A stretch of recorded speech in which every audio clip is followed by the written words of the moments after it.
2013, the only thing I really have written down, and I touched on this earlier on when I mentioned John Cena, was the awful debacle at WrestleMania 29 that year between The Rock and John Cena. WWE had a golden opportunity sitting right there in their lap. We talked about it back then on the channel. I said, you know, WWE, if they're going to do this rematch, my God, main event, New York.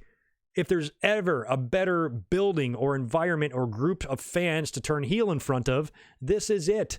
I mean, the hate, the venom that came out of the fans' faces and the fans' mouths towards John Cena during that time was some of the vicious and most ridiculously immature, over-the-top, crazy hate I've ever seen. It drove me nuts.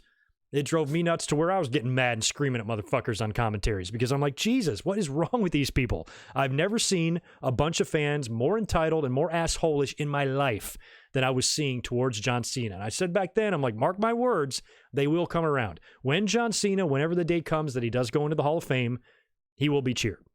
He will be beloved. He's not going to be on top forever. The fans have no attention span. They have no patience, no nothing. They are very much living in the moment. So when John Cena is champion, in their mind, they're going to die. They're going to live to be 85 years old with John Cena being champion. That's what they think. And that's the way they act. And I'm like, just give it time. John Cena is going to prove to you that he's not the worst thing in the world. And that's exactly what he did. You know, and now that he's not around so much, fans don't really mind it when he does come back. I was always kind of like a Cena defender, even though I understood the problems with him, just like Roman Reigns. Recognized the shit booking that Cena had, the way he was winning ridiculous matches. He probably should not have won that SummerSlam 2010 match. Fair enough. But he didn't deserve the amount of hate that was getting heaped on him. And I'm glad that we're now in 2019, nearing the end of the decade, that all that hate and that crazy fucking over-the-top nonsense from those moron fans have kind of subsided. A lot of that heat is now transferred to other people, but as far as the reasonings, you know, the stupid reasonings that I would hear, John Cena sucks and he can't wrestle and blah, blah, blah. You know, just imagine fucking being working a checkout line at fucking Target, you know, and with a high school diploma trying to tell professionals how to do their job. That's what I found the most infuriating about it, is because people would speak with such certainty. Oh my God, I know. You know, I'm 21 years old. I've been watching wrestling since 2004. I got a goddamn retail job and I got D's in high school. And I'm going to tell people like John Cena what to do and how they should be a professional wrestler. I just found it awfully like arrogant, you know, and just really kind of just foolish to be that entitled and to be that angry and to project so much of that hate onto John Cena. Oh, just for little kids, you know, insert homophobic slur here. That's what you are. I mean, it got taken to such a ridiculous degree that I was ashamed.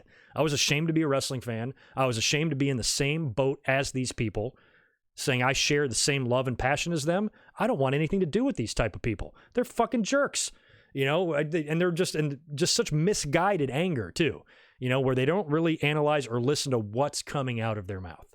And of course, when someone like me attempts to explain that, it turns into, oh, you're just a John Cena lover. You're just a John Cena dick sucker. More of that homophobic shit I talked about earlier on.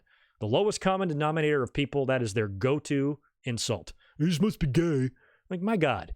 Fucking grow up. Read a fucking book, jerk off. Anyway, that's the type of shit I had to deal with back then, and it was infuriating, and it got old. It got really old. So I'm really happy to see now that we're near the end of the decade that's finally gone. Then we had to deal with it with Roman Reigns. We kind of dealt with it with Seth Rollins this year as well, but at least WWE didn't jerk us around like they did at WrestleMania 29 when they had a golden opportunity to take advantage of all this hate that John Cena was getting, turn him heel, say F you to the fans, cut a scathing heel promo the next night on Raw, night after WrestleMania Raw crowd where they can just be going nuts, throwing shit in the ring, losing their mind harder than when Hogan joined the NWO, and they didn't do it. Instead, it was just good old happy babyface Cena. And the fans were right. That was stupid. But it's not enough to say, I want John Cena to die, which is what a lot of people said.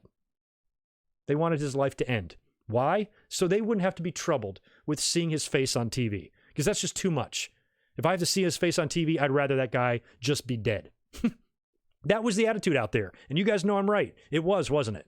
You know, am I the only one in the world that finds that a little bit excessive? You know, that finds that to be a little bit ridiculous, to take your hate and your dislike for a particular wrestling character to that degree where you actually want them to die and you actually wish they would die?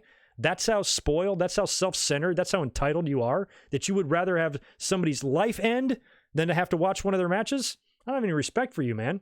And if you're a subscriber of mine, I want you to unsubscribe from me right now. I don't want anything to do with you. I don't want your likes. I don't want your views. I don't want anything. Stay out of my fucking life. And if you ever say any of that dumb shit in the chat or on Twitter or something, I'm going to block you and then call your mom. Anyway, that bothered me, still bothers me to this day, and I think the fans were extremely unreasonable back then. But then things started to get better. You know, John Cena started going away. He still had some annoying WrestleMania matches in 2014 and 15. Beat Wyatt at WrestleMania 30. Beat Rusev at 31. Not cool. I get it. But still, not the end of the world. 2014 is probably the year we're going to go on to next because that was a crazy one.